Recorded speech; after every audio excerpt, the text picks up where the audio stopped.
अस्सलाम वालेकुम वरहमतुल्लाह वबरकातुह।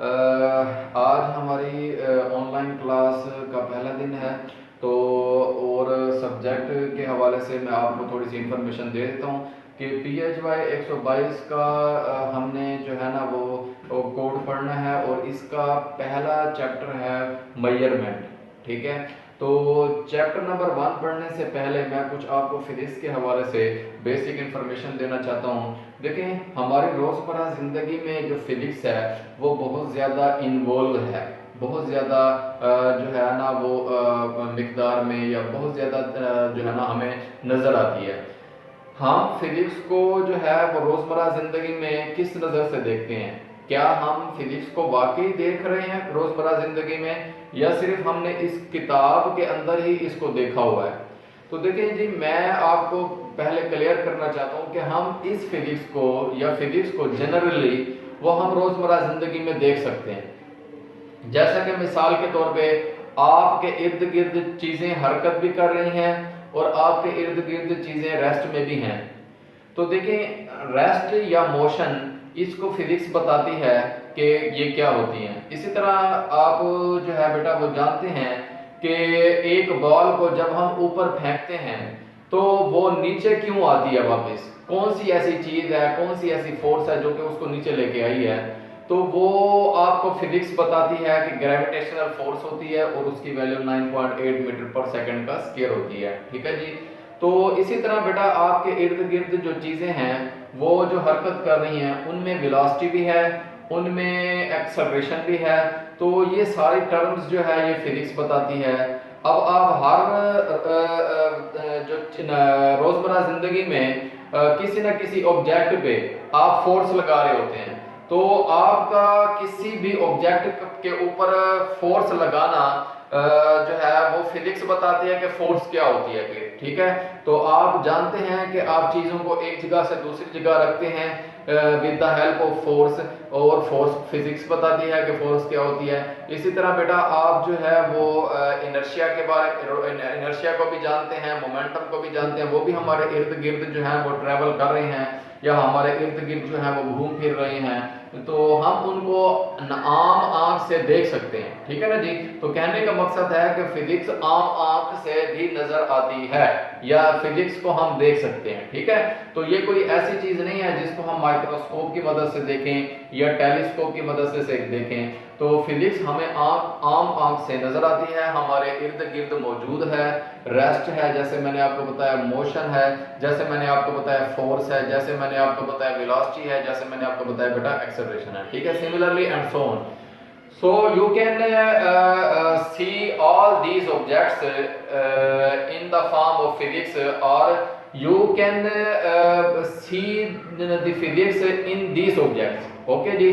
तो हम जो है इसमें डिटेल में पढ़ेंगे कि velocity, acceleration, force, rest, motion, gravitation, acceleration, so on, ये चीजें क्या होती हैं। ठीक है जी। तो आज हमारा लेक्चर इसी के ऊपर है। इंशाल्लाह मैं आप लोगों को कुछ ऐसी ये जो चीजें हैं, अब देखें ये सारी चीजें, जैसा कि मिसाल के तौर पे फोर्स है, जैसा कि मिसाल के तौर पे एक्सेलरेशन है, जैसा कि मिसाल के तौर पे वेलोसिटी है, अब इन सब को फिजिकल क्वांटिटी फिजिक्स में कहते हैं। इन सब को क्या नाम देते हैं? Physical quantity. जैसे मोमेंटम है, एक्सेलरेशन है, फोर्स है, टॉर्क है, प्रेशर है, स्ट्रेस है। तो ये सारी के सारी चीजें किस में आ जाती हैं भाई? किस में आ जाती है भाई? फिजिकल क्वांटिटी में। तो मैं आपको जो है ना फिजिकल क्वांटिटी की सबसे पहले डेफिनेशन बताना चाहता हूं कि फिजिकल क्वांटिटी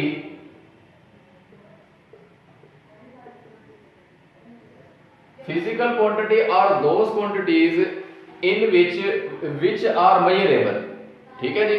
तो ये बेटा आपके पास जो है ना विच आर मेजरेबल, इसकी आसान सी डेफिनेशन अगर आप करना चाहें तो ये लिख सकते हैं इंग्लिश में कि विच आर मेजरेबल।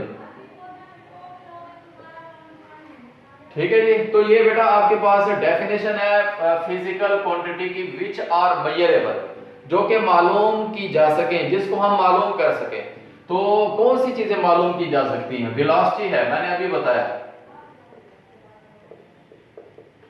आपके पास फोर्स है, जैसे मैंने अभी बताया। आपके पास एक्सेलरेशन है, जैसे मैंने अभी बताया, आपके पास बेटा जो है वो रेस्ट है, मोशन है, या फिजिकल क्वांटिटी और भी ले सकते हैं, मोमेंटम है, इसको भी मैंने अभी आपको बताया है। तो हम क्या इन फिजिकल क्वांटिटी को रोजमर्रा जिंदगी में देख सकते हैं, मेरा सवाल है। तो आपका जवाब होना चाहिए कि जी हाँ सर, हम इनको रोजमर्रा जिंदगी में देख सकते हैं। क्यों? क्योंकि हम ये हमारे इर्द गिर्द एग्जिस्ट करती हैं, हमारे इर्द गिर्द वेलोसिटी, हमारे इर्द गिर्द एक्सेलरेशन, हमारे इर्द गिर्द फोर्स, मोमेंटम, टॉर्क, ये सारी चीजें एग्जिस्ट करती हैं। तो देखिए वेलोसिटी का फार्मूला क्या होता है, फिर हम इसमें पढ़ते हैं फिजिक्स में डिटेल इसकी, डिस्प्लेसमेंट बटे टाइम। क्या हम इसको देख सकते हैं रोजमर्रा जिंदगी में? जी हाँ सर। तो आपका सवाल होना चाहिए कि जी हाँ सर, हम इसको देख सकते हैं। किसी भी हरकत करती हुई बॉडी के अंदर वेलोसिटी होगी, वेलोसिटी होगी, ठीक है ना जी। जैसा कि हम कहते हैं कि एक गाड़ी की रफ्तार है, स्पीड है, वेलोसिटी है जी उसकी 250 किलोमीटर फी घंटा। तो एक घंटे में वो 250 किलोमीटर का फासला तय करती है, तो ये उसकी वेलोसिटी बेटा है। इसी तरह बेटा you can define in the same way acceleration. Acceleration is also present in your near objects such as in moving objects as car or motorcycle or bikes or bicycles, ठीक है जी। तो ये आपके पास जो है ना बेटा एक्सेलरेशन जो है वो भी एग्जिस्ट करती है। उसका फार्मूला आपके पास इसमें वेलोसिटी बटे टाइम होता है। लेकिन अगर आप इसको भी देखना चाहते हैं कि क्या ये भी एग्जिस्ट करती है रोजमर्रा जिंदगी में, तो आपका जवाब होना चाहिए बेटा कि जी हाँ सर, ये एग्जिस्ट करती है। कैसे? देखिए, आप हरकत करती हुई बॉडी जितनी भी हैं, कार है, आप एक गाड़ी के ऊपर बैठते हैं, आप एक मोटरसाइकिल के ऊपर बैठते हैं, आप एक साइकिल के ऊपर बैठते हैं, तो आपकी रफ्तार जो है वो एक जैसी नहीं रह जाती। आप शुरू में रेस्ट में होते हैं, आपकी गाड़ी की रफ्तार अचानक शुरू से बढ़ना शुरू होती है। आप देखिए, पहले वो रेस्ट में थी गाड़ी के, फिर आप गाड़ी के अंदर बैठे और फिर आपने चलाना शुरू किया। अब देखिए, मोटरसाइकिल को आपने गाड़ी को चलाना शुरू किया है, तो गाड़ी को चलाते वक्त आपकी रफ्तार बढ़ रही थी। तो क्योंकि वेलोसिटी बढ़ रही है, और वेलोसिटी का बढ़ना, या आप इस तरह से भी कह सकते हैं कि वेलोसिटी का तब्दील होना एक्सेलरेशन कहलाता है। ठीक है बेटा, तो आप एक्सेलरेशन को देख सकते हैं कब? जब आप गाड़ी को शुरू में चला रहे हैं। इसी तरह बेटा आप गाड़ी को चला रहे हैं और आपका स्टेशन, आपका घर, आपका कॉलेज, आपका स्कूल वो आ गया है, तो आप गाड़ी की रफ्तार स्लो कर देंगे, और स्लो जब कर रहे होंगे तो रफ्तार आहिस्ता आहिस्ता कम होती जाएगी। तो जब आपकी रफ्तार आहिस्ता आहिस्ता कम हो रही होगी, तो उस वक्त रफ्तार या वेलोसिटी कम हो रही है, तो आप इस तरह से कह सकते हैं कि वेलोसिटी का कम होना या वेलोसिटी का तब्दील होना एक्सेलरेशन कहलाता है।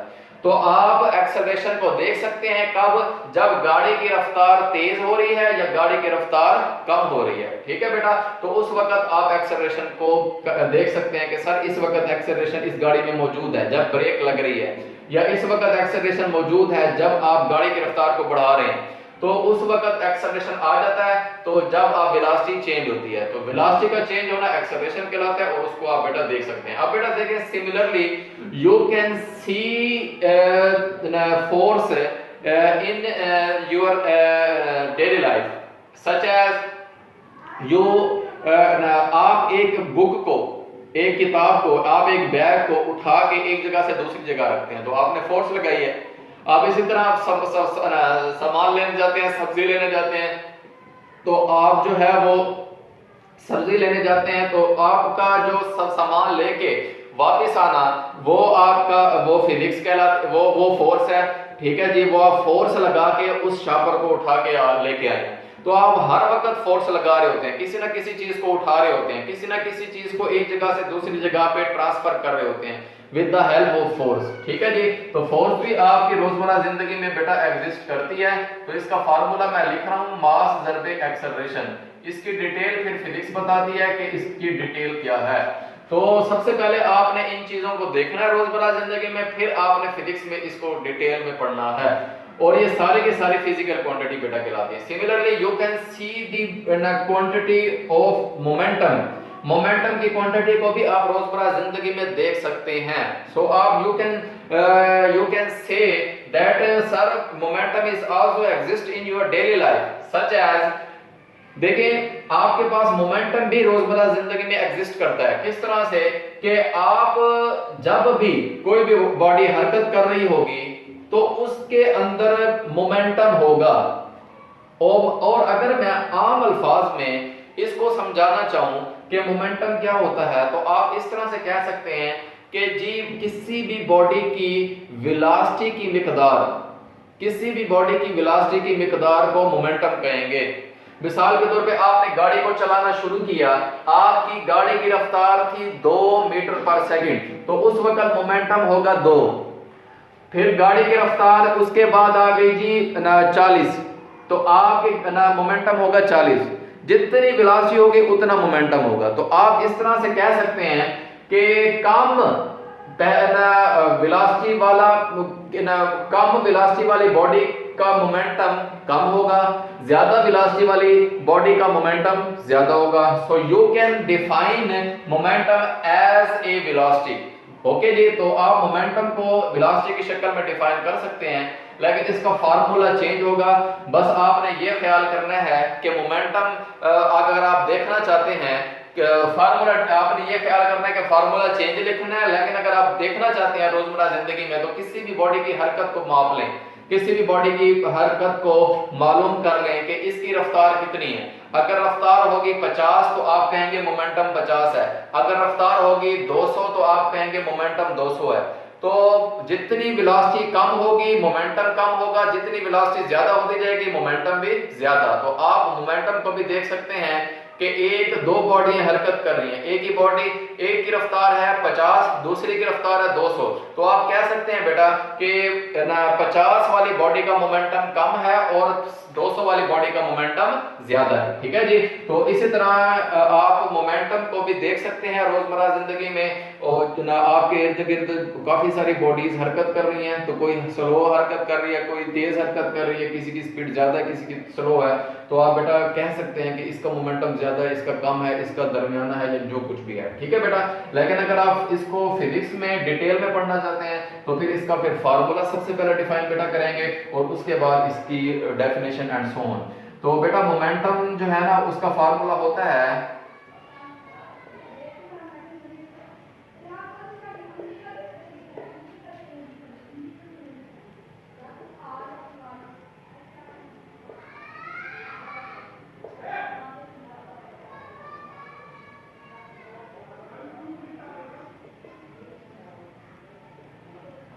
अच्छा बेटा, अब आपके पास ये जो टार्क है, क्या आप टार्क को भी देख सकते हैं रोजमर्रा जिंदगी में? जी हाँ, आप टार्क को देख सकते हैं बेटा। देखें, आप हर वक्त दरवाजा घर का, क्लास का, ऑफिस का दरवाजा जो है वो बंद करते हैं, कभी आप खोलते हैं, तो ये दरवाजे का बंद करना और खोलना ये टार्क कहलाता है। देखें, आप उस वक्त टार्क लगा रहे होते हैं, किसी भी टार्क क्या होता है, टार्क को अगर मैं डिफाइन करना चाहूं तो आप इस तरह से बेटा कह सकते हैं कि अगर किसी बॉडी के ऊपर मैं फोर्स लगाऊं और वो फोर्स उस बॉडी को घुमाए, घुमाने का मतलब है कि सर्कुलर मोशन में लेके आए, सर्कुलर मोशन में लेके आए, तो उस फोर्स की वजह से वो जो बॉडी हरकत में आ रही है, सर्कुलर मोशन में आ रही है, तो उसको मैं कहूंगा टार्क। तो किसी भी फोर्स की वजह से कोई बॉडी का घूमना उसको टार्क कहते हैं। ठीक है बेटा, आप टार्क किधर लगाते हैं? आप देखें, दरवाजा है, दरवाजा इस तरह से होता है, अगर ये दरवाजा क्लोज ये दरवाजा ओपन है तो आपने इसको क्लोज करना है, तो ये उसका जो है ना वो पॉइंट है जिसके गिर्द वो बॉडी घूमेगी या दरवाजा घूमेगा, तो आप इसके ऊपर फोर्स लगाते हैं और ये दरवाजा इस तरह से उसके गिर्द घूमता है। ठीक है बेटा, तो ये टार्क लगा देते हैं। Similarly you are applying torque on a body such as जैसा कि आपके पास एक जो है ना टायर है, मोटरसाइकिल का टायर है, तो टायर के को पंचर हो गया, तो आपने पंचर वाले टायर को जो है ना वो आपने उसके पेच पड़ना, उसके नट को जो है ना बोर्ड को खोलना है, तो बोल्ट को खोलने के लिए जो पाना इस्तेमाल होता है, जो इंस्ट्रूमेंट इस्तेमाल बेटा होता है, उसके ऊपर भी आप टार्क लगा रहे होते हैं और उसको कहते हैं जी चाबी। आम अल्फाज में कुछ वो इस तरह से बनी होती है चाबी, और उसका मुंह इस तरह से बेटा होता है, तो वो चाबी लगा के उस बोल्ट को आप जो है ना वो अंदर की तरफ खोलते हैं। अब देखें, इसको भी आप इसके ऊपर भी टार्क लगा रहे होते हैं। अब ये इसके गिर्द घूमा है, आपने ऐसे फोर्स लगाई बेटा, और ये बॉडी इसके गिर्द ऐसे घूमेगी, ठीक है बेटा। तो ये भी आप टार्क लगा रहे हैं। तो आप इस तरह से भी डिफाइन कर सकते हैं कि किसी भी फोर्स की वजह से बेटा ये जो है ना कोई बॉडी का घूमना, किसी भी फोर्स की वजह से किसी बॉडी का घूमना उस फोर्स की वजह से, तो वो टार्क कहलाता है, ठीक है बेटा। तो ये आपके पास बेटा टार्क की डेफिनेशन है। तो आप इसको रोजमर्रा जिंदगी में अब जहां पे भी आप देखेंगे कि आपकी फोर्स की वजह से कोई बॉडी घूम रही है, तो आप फौरन कहेंगे कि सर हम ये टार्क लगा रहे हैं। और इसकी एग्जांपल बेटा मैंने दी हुई है आपको। पहली चीज है जी ये दरवाजा का खुलना या बंद होना। इसी तरह बेटा आप कह सकते हैं कि किसी भी पेज को हम खोलते हैं या नट को खोलते हैं with the help of an instrument, with the help of torque. तो टार्क की मदद से हम उसको खोलते हैं या जो है ना क्लोज करते हैं, ठीक है बेटा। तो आपके पास ये सारी फिजिकल क्वांटिटीज ये रोजमर्रा जिंदगी में बेटा नजर आती हैं, और इनको बेटा फिजिक्स डिटेल से बताती है कि ये होती क्या है, इनका फार्मूला क्या होता है, इनकी डेफिनेशन क्या होती है। सो you can define all these physical quantities in the subject of physics, but you can C these physical quantities in your daily life. So you can see all these physical quantities are physics in your daily life. So मैं कह सकता हूं कि आप physics को या in physical quantities को रोजमर्रा जिंदगी में देख सकते हैं, ठीक है जी। तो ये आपके पास बेटा फिजिक्स के हवाले से थोड़ा सा रोजमर्रा जिंदगी के साथ उसका टच मैंने बताया कि किस तरह से आप फिजिक्स को देखते हैं, और जो है ना जो भी फिजिकल क्वांटिटीज हैं उनका फार्मूला क्या है, और उनको भी आप रोजमर्रा जिंदगी में देख सकते हैं। ये थोड़ा सा मैंने टच बताया, और फिजिकल क्वांटिटी की डेफिनेशन, ठीक है बेटा। तो इसके साथ जो है ना ये मेरा लेक्चर जो है वो ख़त्म हुआ। तो इंशाल्लाह जो है ना मैं नेक्स्ट क्लास में आपको इसके हवाले से मज़ीद डिस्कस या बताऊंगा, ठीक है जी। अल्लाह हाफिज़।